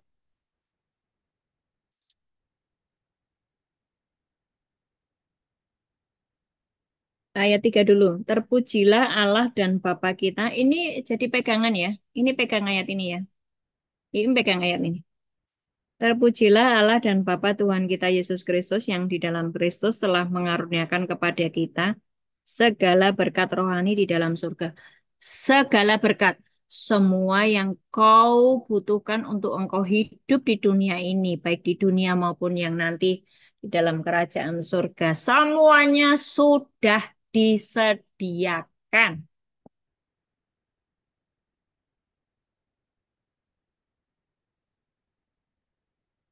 Bagaimana supaya saya masuk ke dalam apa yang sudah disediakan? Jangan tinggal di dalam dunia, pola pikir dunia, cara berpikir dunia. Masuklah ke dalam dunianya Tuhan. Bagaimana saya masuk ke dalam dunianya Tuhan? Perkatakan firman, jalan dengan Roh Kudus. Kenapa saya harus jalan dengan Roh Kudus? Roh Kudus itu yang membuat engkau disebut anak Allah. Roh Kudus itu yang menjadikan engkau meterai bahwa kamu milik Allah. Kalau tidak ada Roh Kudus di dalam dirimu, kamu masih dimiliki oleh roh yang lain. Kamu belum bisa masuk ke dunianya Tuhan. Itulah kenapa banyak pergumulan. Bersihkan dirimu dari roh-roh yang lain tadi. Tinggallah di dalam Roh Kudus. Efesus 1 ayat 13. Di dalam Dia kamu juga, karena kamu telah mendengar firman kebenaran, yaitu Injil keselamatanmu. Di dalam Dia kamu juga ketika kamu percaya, dimeteraikan dengan Roh Kudus yang dijanjikannya, itu ayat 14. Dan Roh Kudus itu adalah jaminan bagian kita sampai kita memperoleh seluruhnya, yaitu penebusan yang menjadikan kita milik Allah untuk memuji kemuliaannya. Jadi waktu seseorang masih dimiliki oleh roh baper, roh tersinggung, roh perjinahan, roh sakit hati, roh trauma, roh tidak percaya diri, minder, kemudian roh kemiskinan, roh apalah, semua roh-roh dunia ini, roh-roh jahat dan roh-roh dunia. Engkau masih dimiliki roh itu, Roh Kudus tidak bisa aktif bekerja menolong hidupmu. Sampai engkau berkata, yes, hari ini aku bertobat. Aku berkata, iblis enyah dari hidupku. Tuhan memberikan kepadaku hati yang baru, roh yang bersih. Roh Tuhan saja ada padaku. Roh kudus, roh hikmat, roh pengertian, roh nasihat, roh keperkasaan, roh pengenalan akan hati Tuhan, roh takut akan Tuhan. Roh Kristus bermanifestasi di dalam diriku. Bahkan roh Bapa tinggal di dalam aku. Itu kan deklarasi firman toh. Semua yang saya ucapkan tadi firman bukan? Firman. Itu kan deklarasi firman, doa sesuai dengan firman itu akan terjadi. Nah, maka roh-roh itu nanti akan hengkang pergi, roh-roh dunia tadi. Karena engkau rajin mengucapkannya. Nah, firman itu kan terang, mengekspos sisi kegelapan. Lama-lama kegelapannya itu sirna, jadi terang. Nah, disitulah ketika engkau sudah mengizinkan tubuhmu menjadi tempatnya roh Tuhan, engkau punya akses dan engkau tinggal di dalam dunianya Tuhan, yang mana tidak ada pergumulan, tidak ada air mata, tidak ada penderitaan, tidak ada maut. Maut, kerajaan maut, kunci maut dan kerajaan maut dipegang Tuhan Yesus. Kamu tubuh Kristus, dia kepala, kamu tunduk pada Kristus, kamu tunduk pada firman-Nya. Betul ya? Karena sudah percaya dan taat, maka engkau tubuh Kristus. Ketika maut menyerang anakmu, engkau bisa berkata, enyah kau maut, enyah kau sakit penyakit, enyah engkau yang membuat bodoh anak-anakku, enyah engkau yang membuat terikat anak-anakku dengan game, enyah dalam nama Yesus. You powerful. Enggak perlu panggil Bu Ana, enggak perlu panggil hamba Tuhan. Enggak, semua orang yang mengerti ini, you powerful. Engkau sudah masuk ke dalam dunianya Tuhan. Itulah sebetulnya yang disebut engkau naik ke gunung Tuhan. Siapa yang boleh naik ke gunung Tuhan? Orang yang bersih tangannya, murni hatinya, tidak hidup di dalam kemunafikan, bersih, murni. Kau tinggal di dalam dunianya Tuhan, di gunungnya Tuhan. Menurut saya itu sudah rapture. Nggak usah nunggu nanti rapture. Wah, nanti ada rapture. Aku sudah rapture. Aku sudah masuk ke dalam dunianya Tuhan. Aku sudah tinggal di dalam gunungnya Tuhan. Gitu loh. Ya. Saya harap bisa memberkati dan mari sebuah kehidupan yang buat saya sih sangat menarik ya. Tidak membosankan ya. Karena itu nggak berhenti di situ loh nanti. Waktu engkau sudah dibawa naik ya, engkau sudah dibawa masuk ke dalam dunianya Tuhan. Ada banyak hikmat-hikmat Tuhan lagi yang lagi dibukain. Karena dia itu begitu dahsyatnya, begitu hikmatnya, begitu dalam, lebar, tinggi, luas. Masih banyak rahasia-rahasia lagi yang Tuhan mau singkapkan. Tapi kan masuk ke dunianya Tuhan dulu. Wes lah nggak usah ribut dengan penglihatan-penglihatan. Udahlah lakukan firman. Itu kamu sudah masuk di dalam roh. Rohnya Tuhan. Dunianya Tuhan. Dan apa namanya? Segala sesuatu yang yang kau butuhkan, yang kau inginkan. Jika engkau sudah selaras dengan Tuhan, itu Tuhan pasti ACC. Pasti ACC. Tuhan, kayaknya ini rumah harus diperbesar ya Tuhan. Ini kok semakin penuh saja. Terima kasih Tuhan untuk rumah yang lebih besar. Amin. Jadi tiba-tiba. Loh, iya loh. Mm, Ini mau jangan pakai uang ininya, jangan mikir uang. Karena Tuhan bukan uang. Dia adalah Bapakmu yang sangat baik. Tadi kan Pak Catur memperbaiki sepeda motor nggak pakai uang toh. Enggak. Tuhan kirimkan orang. Tuhan bisa kirim apa saja. Tapi jangan dibatasi pakai pikiran kita. Ya. Oke. Ada lagi yang mau ditanyakan? Bu, saya masih belum paham. Ibu tuh ngomong apa? Ada yang konslet.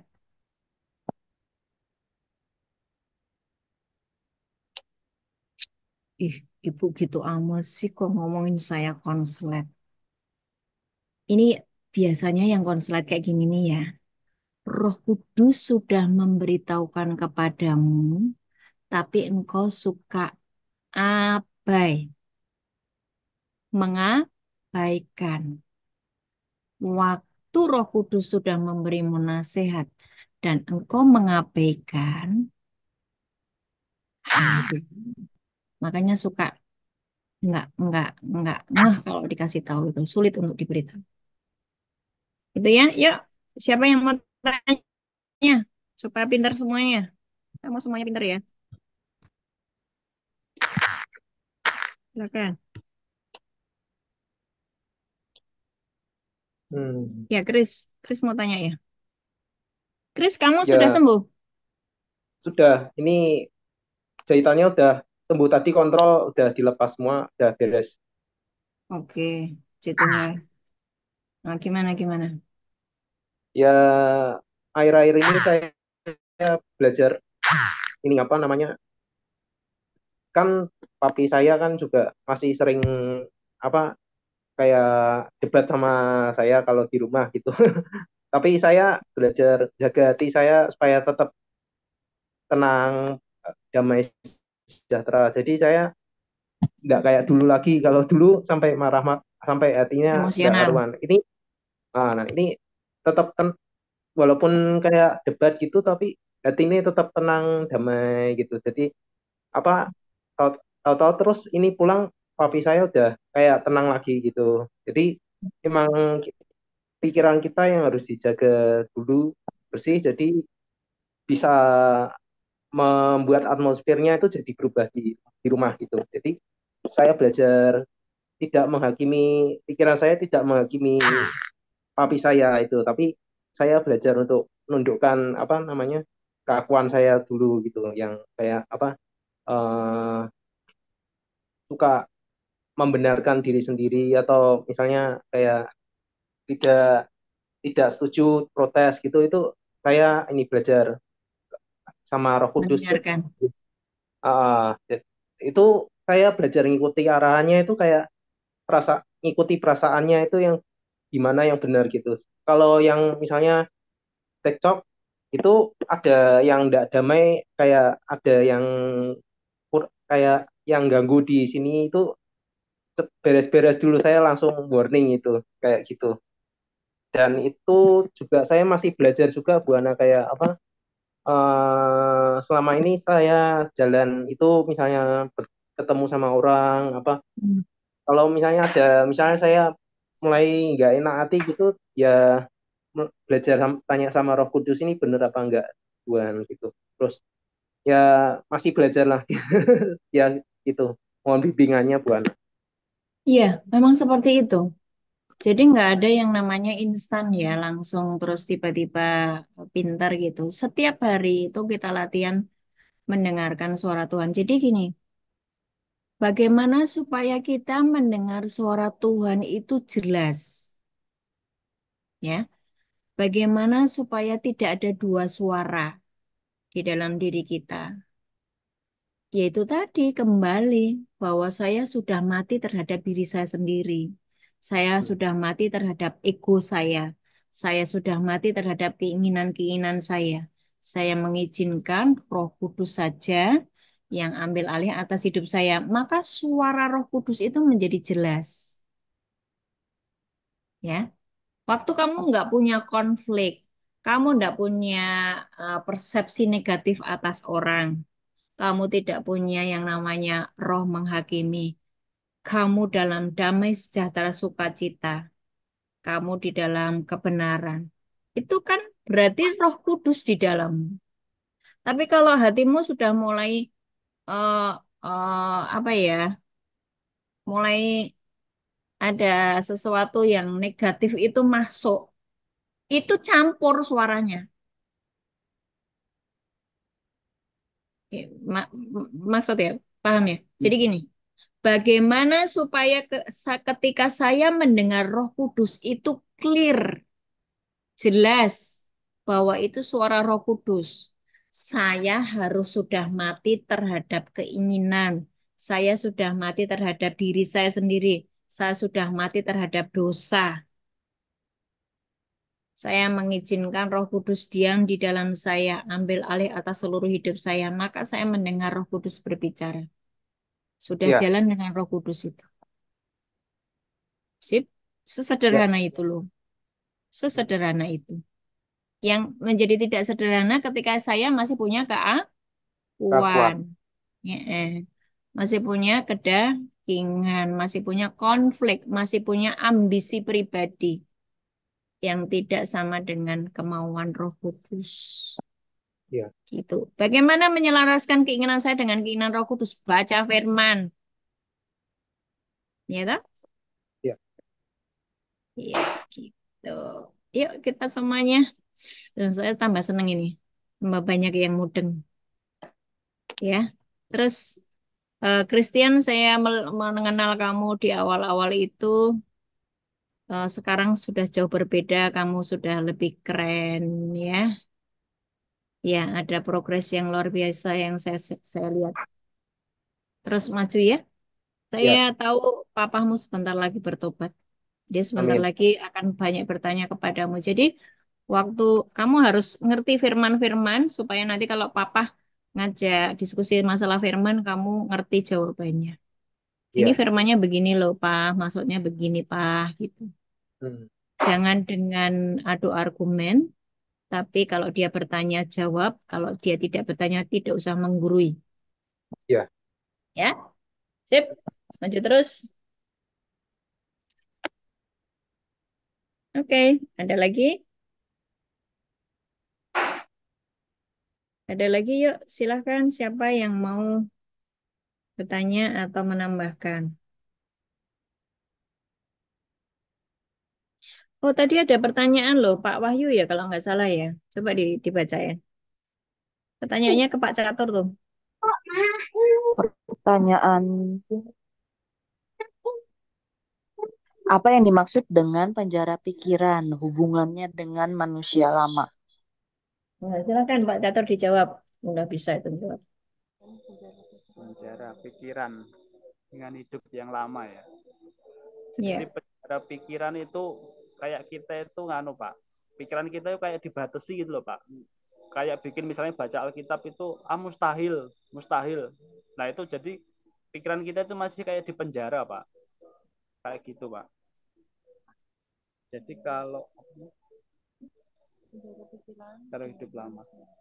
Nah, kalau manusia lama kan kita yang dari berdosa itu kan berarti manusia lama. Terus kita berpindah kan Pak, harusnya gitu. Jadi tadi pertanyaan pas waktu saya ngobrol apa ya Pak? Jadi kalau penjara pikiran itu tadi pikiran kita yang dikungkung itu loh Pak. Jadi misalnya gini, aku tuh misalnya udah ada yang ngarahin, misalnya mentor ngarahin. Ini tuh salah, firmannya seperti ini, tapi kita masih ngeyel Pak. Enggak, oh, aku aja nggak bisa kayak gini. Lah, itu berarti pikiran kita itu masih masih diselubungi atau dipenjara sama benteng-benteng iblis itu, Pak. Mungkin gitu ya, Pak, jawabannya. Mungkin bisa Itu ditanyakan lagi.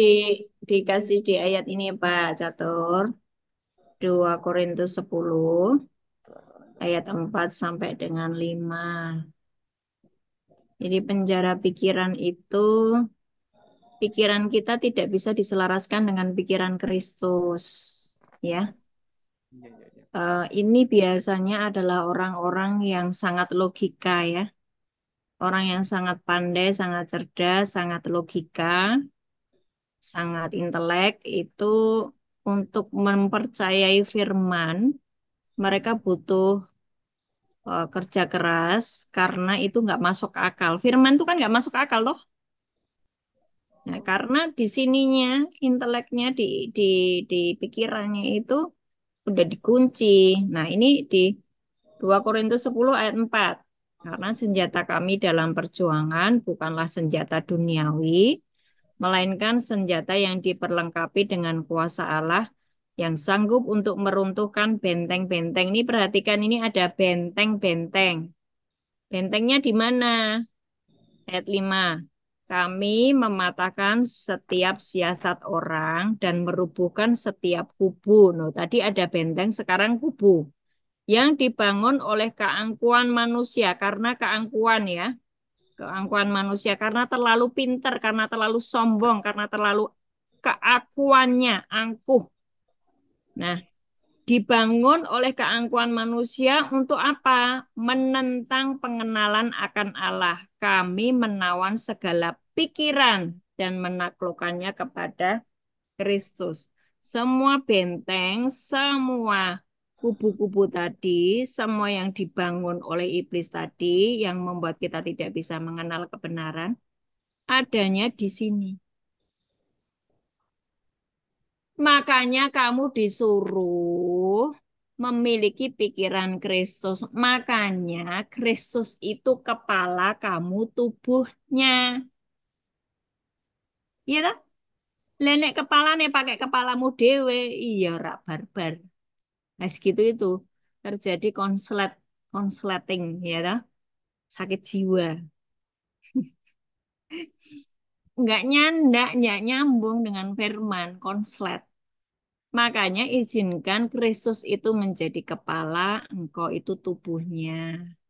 Kalau kepalamu isinya Kristus, isinya firman, ya udah nyambung. Pasti menjadi manusia baru. Selama pikirannya ini belum memakai pikiran Kristus, belum mengizinkan Kristus ambil alih atas hidupnya, dia tetap manusia lama. Karena cara berpikirnya masih lama. Walaupun dia sudah dibaptis selam, sudah dicelup-celupnya sampai 17 kali.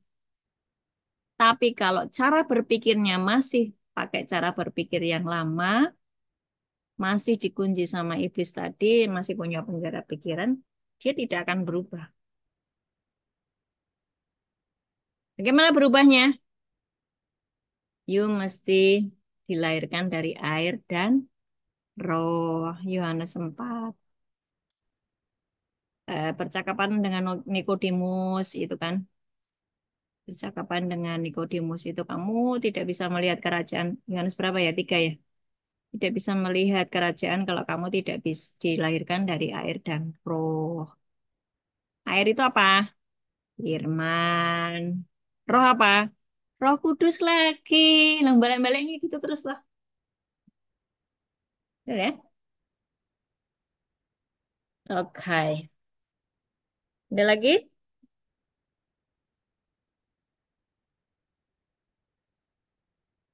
Sekali lagi buat keluarga muda, beritahukan juga kepada teman-teman atau Bapak Ibu yang sudah mengerti yang ikut Zoom malam hari ini. eh Ajari mereka untuk hidup rukun, untuk hidup selesai dengan konflik batin, karena kalau enggak, anak-anakmu yang dirusak, ya. Anak-anak yang dirusak, anak-anak yang akan dipakai menjadi senjata kelaliman. Nanti kamu akan stres ketika tidak bisa mengantisipasi anakmu sendiri, karena engkau sendiri dengan Tuhan tidak tunduk. Kenapa sih suami istri harus tunduk? Harus saling mengasihi. Itu kan bicara tentang hubungan jemaat dengan Kristus, toh. Betul nggak? Istri tunduk kepada suami sama seperti jemaat tunduk pada Kristus. Kalau dengan suamimu yang kau lihat saja engkau tidak bisa tunduk, bagaimana kamu ngomong, aku tunduk kok sama Allah. Ngomong kosong. Engkau tunduk kepada Allah, engkau bisa kasih lihat dari ketundukanmu kepada suami. Gitu. Ya toh? Betul nggak? Ada yang lagi yang mau namakan? Bu Ana, selamat malam, shalom, Bapak Eh, Ibu. Mbak Opi. Bu, saya mau Ya, cerita perjumpaan saya dengan pertama kali ya dengan Pak Catur dan Bu Naomi. Nah, yes. itu ceritanya pada saat Natal KKS Semarang. Saya Mm-mm. takjub gitu ya dengan Pak Catur dan Bu Naomi ya. Yang waktu itu Ibu cerita Pak Catur sama Bu Naomi ini udah sampai di Semarang jam 7. Padahal kita acara itu mulai jam 9 gitu. Padahal rumahnya itu bukan di Semarang. Rumahnya itu di Pati. Nah, itu tuh terjawab dengan hari ini Pak Catur sama Bu Naomi sharing, Bapak sama Ibu ini punya hati itu manut gitu loh ya. Nggak banyak mikir gitu. Ya, eh, ada ini ya udah segera kerjakan. Jadi ini adalah sesuatu sikap hati yang luar biasa yang Bapak dan Ibu ini sungguh menginjak logika gitu kan nggak masuk akal ya. Di KKS acara jam 9, berangkat jam berapa ya Pak dari Pati tuh ya Pak ya berarti Pak? Jam 3 loh Bapak Ibu.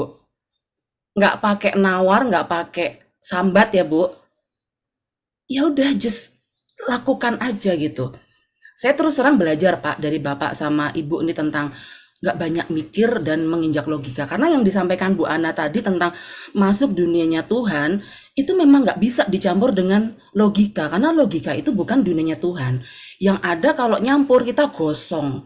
Karena api Tuhan akan apa ya Bu, memurnikan ya segala sesuatu yang bukan dari Tuhan. Logika itu standar dunia gitu. Cuman rata-rata, aduh nggak ada apa-apanya lah.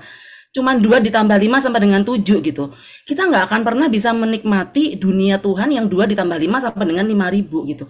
Nah, saya ini termasuk yang punya kodrat dosa ini salah satunya logika Bapak Ibu. Hingga kemarin pada saat kita kan habis selesai Roma ya, kitab Roma ya.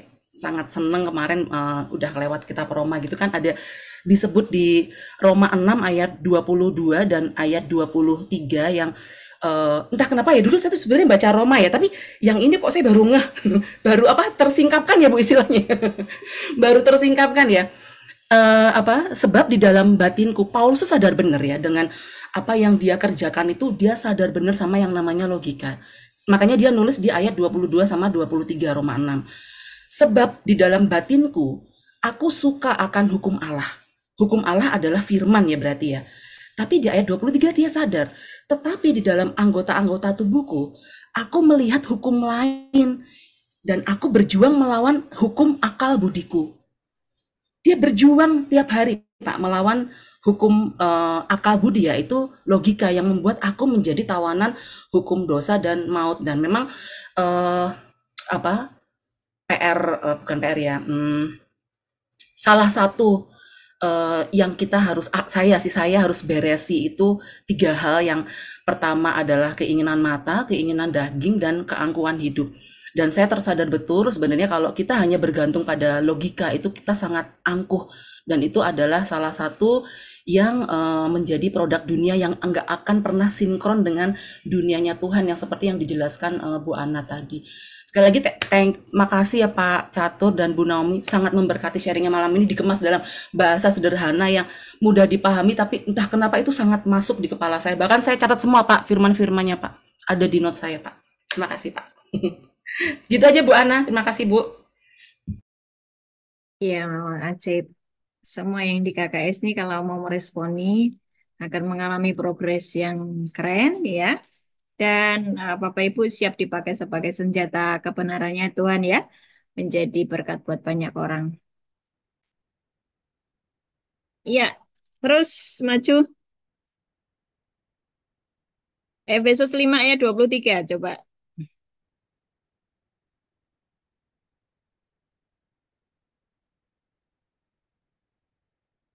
Efesus 5 ayat 23.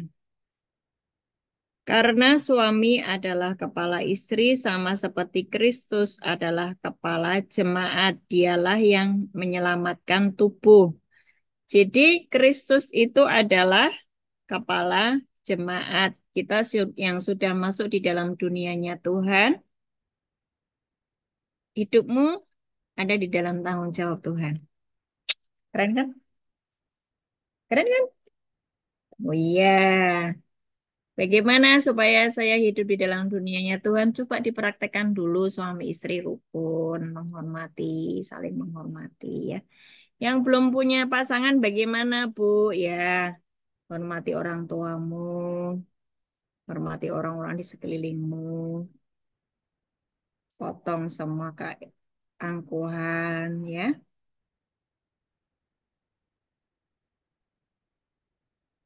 Ayatnya tuh sebetulnya saling melengkapi, sangat jelas dan saling melengkapi.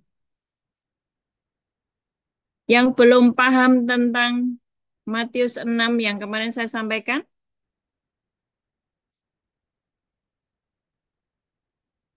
yang mumpung ingat. Kenapa sih kita belajar firman seperti ini? Terus kenapa kita mau dipakai sebagai senjata kebenarannya Tuhan?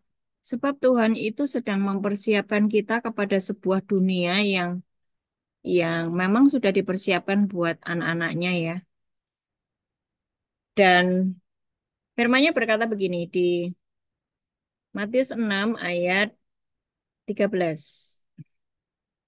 Ini di dalam doa Bapa kami ya, ayat 13 ditutup dengan karena engkaulah yang empunya kerajaan, kuasa, dan kemuliaan sampai selama-lamanya.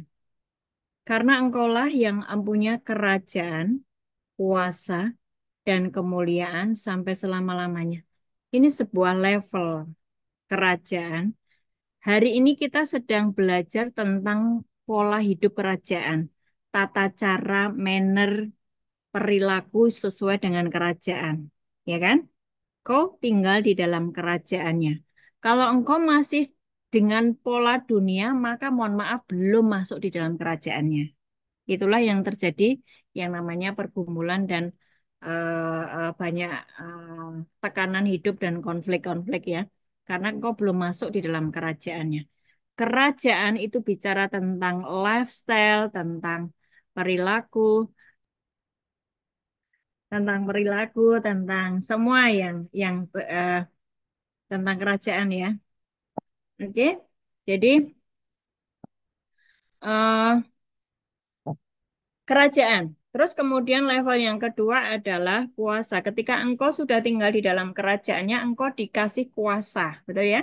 Karena engkau sudah menyatu dengan firman, dengan Roh Kudus, engkau menjadikan dia Kristus itu kepala, ada Roh Kristus diam di dalammu.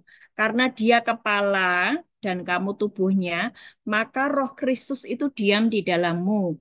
Roh Kristus itu yang membuat engkau punya kuasa atas iblis, dosa, dan maut. Sebab engkau tubuhnya. Betul nggak? Kepalanya siapa? Kristus. Saya dan Bapak Ibu semuanya adalah tu tubuhnya. Tubuh ada kaki, ada tangan. Menginjak iblis pakai apa? Menginjak iblis pakai apa? Pakai kaki. Menginjak ya pakai kaki. Kaki di mana? Di kepala. Ya di tubuh toh. Ya, berarti engkau bisa menginjak iblis, menginjak kuasa maut. Engkau bisa mendoakan orang-orang yang ada di ICU. Engkau bisa berkata, bangkit, bangun, roh maut enyah. Lu bisa. Bisa sebab roh Kristus sudah diam di dalammu. Terus, setelah itu, apa? Kuasa dan kemuliaan sampai selama-lamanya. Sebab engkaulah yang punya kerajaan, kuasa, dan kemuliaan.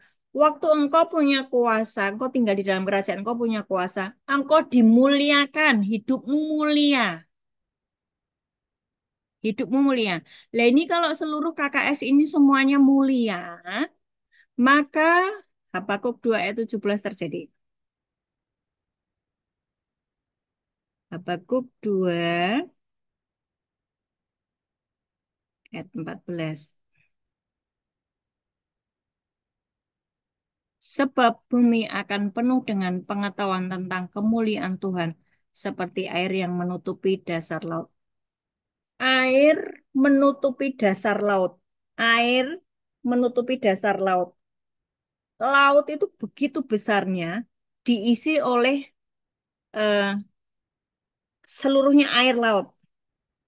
Nah, kalau seluruh manusia ini penuh dengan kemuliaan Tuhan, ya hidup di dalam kerajaannya, engkau memakai pola pikir Kristus, engkau punya banyak kuasa, engkau punya kuasa, engkau menginjak iblis. Bumi penuh kemuliaan Tuhan, nggak ada lagi orang berbuat jahat, toh? Ya toh? Orang yang berbuat jahat, kamu kasih tahu, jangan seperti itu. Engkau bisa mendoakan, yuk tak doakan pelepasan iblis belas dalam nama Yesus karena engkau sudah punya kuasa. Nah, kemuliaanku akan dicari oleh orang-orang. Yesaya 60 ayat 1 dan 5 terjadi. Wah, ini Tuhan itu keren banget loh kalau kalau merekayasa hidup kita ini menyediakan kehidupan yang luar biasa buat anak-anaknya itu keren banget. Ya kan? Yesaya 60 ayat 1 sampai dengan 3. Bangkitlah menjadi teranglah sebab terangmu datang dan kemuliaan Tuhan terbit atasmu. Kemuliaan Tuhan terbit atasmu. Karena engkau sudah tinggal di dalam kerajaannya, engkau tinggal di dalam kuasanya, engkau tinggal di dalam kemuliaannya. Betul nggak? Loh, ini pada mudeng apa enggak sih? Sekali-sekali itunya kameranya dihidupin dong. Biasanya nggak ngomong kayak sama kayak Mudeng, Bu. saya takutnya ditinggal tidur ya. Ini Enggak, saya Bu. Enggak, Bu. Mudeng, Bu. ini Mudeng. ngajari yang penting loh ini. Pagi perjalanan pulang Semarang kan. Ya, bagus. Naik perjalanan berarti nggak tidur ya. Sebab sesungguhnya kegelapan menutupi bumi dan kekelaman menutupi bangsa-bangsa, tetapi terang Tuhan terbit atasmu dan kemuliaannya menjadi nyata atasmu. Karena tadi kamu sudah tinggal di dalam kerajaannya, kamu sudah tinggal di dalam kuasanya, kamu sudah mengalami kemuliaannya. Ini, waktu terjadi kegelapan, terang Tuhan terbit atasmu, kemuliaannya menjadi nyata atasmu. Tiba-tiba orang-orang akan mencarimu. Bangsa-bangsa berduyun-duyun datang kepada terangmu. Raja-raja kepada cahaya yang terbit bagimu. Tiba-tiba banyak pengusaha-pengusaha tanya, hidupmu kok enak gitu, kipiye sih caranya ajari aku. Kayak gitu kan? Kau akan bercerita kepada penjahat-penjahat, kepada orang-orang di penjara, selesai dengan hidupmu yang kacau ini. Ada kehidupan yang ditawarkan oleh Tuhan yang berbeda, yang lebih enak. Engkau bisa memberitahukan, ini loh contohnya hidupku ini. Karena kamu sudah dimuliakan Tuhan, toh? Hidup dalam kemuliaan, sehingga kamu bisa menjadi representasi dari kehadiran Tuhan, dari Tuhan sendiri. Tuhan itu punya alatnya untuk dimunculkan. Nah, disitulah yang namanya sebelum Yesus datang, pemulihan segala sesuatu dipulihkan semuanya. Bumi penuh kemuliaan Tuhan. Itu loh. Itu kan kehidupan yang luar biasa. Ya, oke? Tidak semudah itu Ferguson. Mungkin ada yang berpikir gini. Dan cenut-cenut. Tidak semudah itu Ferguson. Iya, monggo lah silakan. Itu tadi penjara pikiran. Oke. Ada yang mau tanya? Ada yang mau nambahin? Sebelum jam 9, saya close nanti jam 9. Yuk, masih ada waktu.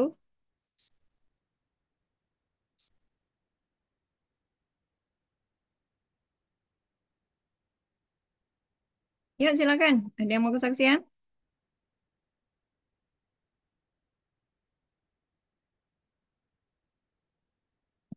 Bagaimana dengan orang yang sakit nggak sembuh-sembuh? Ayo, silakan dijawab. Kenapa orang sakit kok nggak sembuh-sembuh?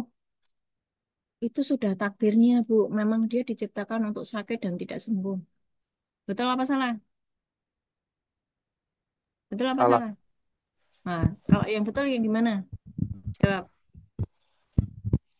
Yang betul yang gimana? Ayo ada yang jawab. Bagaimana dengan orang yang sakit nggak Kurang sembuh-sembuh? Ayo beriman. dijawab. Hah? Mungkin dia kurang beriman. Itu kurang beriman. Dua. Kurang beriman. Kepahitan. Dia tidak. Dua masih kepahitan. Tiga. Kabelnya belum Dia terkoneksi, tidak. Bu. Kabelnya belum nyambung. Kabel itu apa? Damai sejahtera, sukacita, kebenaran. Kabelnya belum nyambung. Roma 14:17. 4. Penjara pikiran, penjara pikiran. Ya, Penjara pikiran. Pikirannya berkata bahwa aku memang sakit. Aku memang ditakdirkan untuk sakit. Inilah salib yang harus aku pikul. Ya, no? Dia punya pikiran yang seperti itu. Kelima, Hidup dalam dosa. hidup dalam dosa. 6.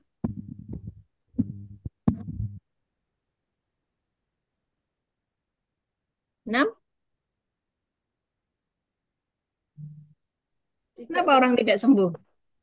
Tidak Hah? Harus memperkatakan firman, Apa? males memperkatakan firman, Males memperkatakan firman. Masih ada kutuk. 7 masih ada kutuk. 8 Tidak menghidupi firman. tidak menghidupi firman. 9 Pijakannya nggak pas, Bu, dihukum dosa dan maut. pijakannya nggak pas, dihukum dosa dan maut. Satu yang belum dijawab-jawab, makanya tak sampai 12 ini nanti. Tidak 10 hidup dalam dunia Tuhan, Bu. tidak hidup di dalam dunianya Tuhan. Ini yang sakit itu tambah bingung loh dengan jawaban kalian. Ini kalian karena udah pinter-pinter. Lah yang sakit ini loh. Yang sakit ini kenapa nggak sembuh-sembuh? Karena tidak tidak percaya. percaya. Tidak percaya. Iya toh? Iya. Awalnya karena tidak percaya. Orang itu kenapa sakit nggak sembuh-sembuh? Tidak percaya bahwa dia itu akan sembuh. Dia itu adalah Allah yang menyembuhkan, bahwa tubuhnya ini dia itu diciptakan untuk umur panjang, untuk menyelesaikan agenda Tuhan, untuk menjadi kemuliaannya Tuhan, ya toh? Ini nih belum nyampe. Pikirannya kekunci kepada sakit penyakitnya. Bahwa lumrah namanya orang sakit sekarang, dunia penuh dengan sakit penyakit, dan aku kena dampaknya. Lah itu kan itu yang masih hidup di dalam dunianya dunia, belum masuk dunianya Tuhan. Yang sudah masuk di dunianya Tuhan, mereka tidak akan mengalami. Bagaimana orang yang seperti ini yang sulit untuk percaya? Bagaimana? Dampingi untuk dia memperkatakan firman, untuk mempercayai bahwa Allah itu sungguh pengen menyembuhkan dia, bahwa di atas kayu salib itu semua sakit penyakit, semua kutuk, semua penderitaan sudah selesai, sudah ditanggung. You nggak perlu menderita, nggak perlu, gitu loh, ya. Nah, yang bagiannya masih kepahitan, masih pijakan salah, masih penjara pikiran, itu dampaknya panjang, itu salah satunya begitu. Tapi awalnya adalah ketidakpercayaan. Dia masih pikirannya, oh dokter mampu menyembuhkan. Oh obat ini mampu menyembuhkan. Oke, mau terapi dengan 12 kali terapi. Oh dengan nanti disinar, dengan di laser, dengan itu. Pikirannya bercabang. Orang yang bercabang tidak akan mendapatkan apa-apa. Imannya itu cabang. Masih ingat ketika saya banyak benjolan di leher ini, kata dokter kelenjar getah bening, saya berkata, no, tubuh saya adalah bait Allah. Saya lagi diuji untuk mempraktekkan firman atau iman. Akhirnya juga nggak ada yang namanya operasi-operasi, nggak ada. Sembuh dengan sendirinya. Kemarin saya mau pergi ke mana ya? Lampung ya. Orang bilang itu urat saraf kejepit ya, saraf kejepit ya. Apa sih? Kayak saraf kejepit. Jadi ngangkat sesuatu dengan tiba-tiba terus boyoan itu loh. Apa sih namanya? Punggungnya sakit luar biasa sampai kamu nggak bisa jalan. Saya ngalami loh mau ke Lampung kemarin. Ya, saya ngalami. Tapi saya ngomong bahwa saya harus mengerjakan tugas menyampaikan firman di Lampung dan itu bukan agenda saya. Itu agenda Bapak dan biarlah agenda Bapak yang terjadi atas hidup saya. Ya sudah, baik-baik saja. Sampai sekarang sudah sembuh tanpa ada diurut-urut, dipintir-pintir, enggak ada. Karena saya mempercayai masuk di dalam dunianya Tuhan itu supernatural. Oke? Ada lagi? Asik kan? Asik. Sekali lagi, beberapa orang masih pusing tujuh keliling karena konslet di kepalamu. Kenapa konslet di kepalamu? Terlalu sering engkau mengabaikan Roh Kudus berbicara. Makanya ketika kamu mendengar ini, kamu hari ini dengar, tapi besok kamu nggak bisa menangkapnya lagi. Kembali kepada manusia lama lagi. Bertobatlah sungguh-sungguh, hiduplah dengan iman yang sederhana, seperti anak kecil, Roh Kudus, tolongin saya. Aku bertobat sungguh-sungguh, karena selama ini aku mengabaikan setiap arahanmu. Simpel. Jangan kau bikin puyeng sendiri. Ya, berhenti untuk ada juga nih orang-orang yang sibuk mempelajari seluk-beluk iblis tentang penglihatan ini, penglihatan itu. Wah, kembali ke jalur yang benar ya, anak-anakku. Jalur yang benar adalah firman. Mau Tuhan kasih penglihatan ono ini, itu hanya Tuhan, tapi nggak usah mereka-reka, nggak usah minta-minta. Waktu engkau belajar firman, engkau sudah masuk di dalam dunia roh. Tapi dunia roh yang benar, pagarnya benar, portalnya benar. Dan hasilnya pasti bisa dirasakan. Ya, bukan halu-halu nggak jelas gitu loh. Wah, saya mendapat penglihatan ini. Wah, roh maut sedang mengelilingi ini. Tapi cuman ngomong doang, nggak bisa menghardik roh mautnya. Ya buat apa?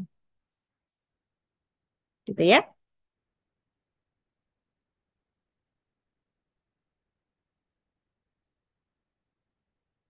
Sudah?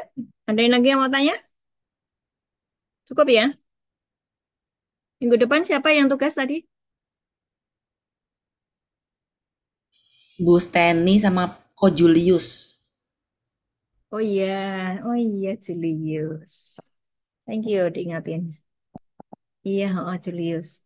Sama Steny ya. Oke, kita akan dengarkan apa yang akan mereka sampaikan. Pasti ada sesuatu yang lebih dahsyat dari hari ini. Oke? Mari kita berdoa. Berdoa khusus untuk kota masing-masing ya, kalian yang berada di kota masing-masing.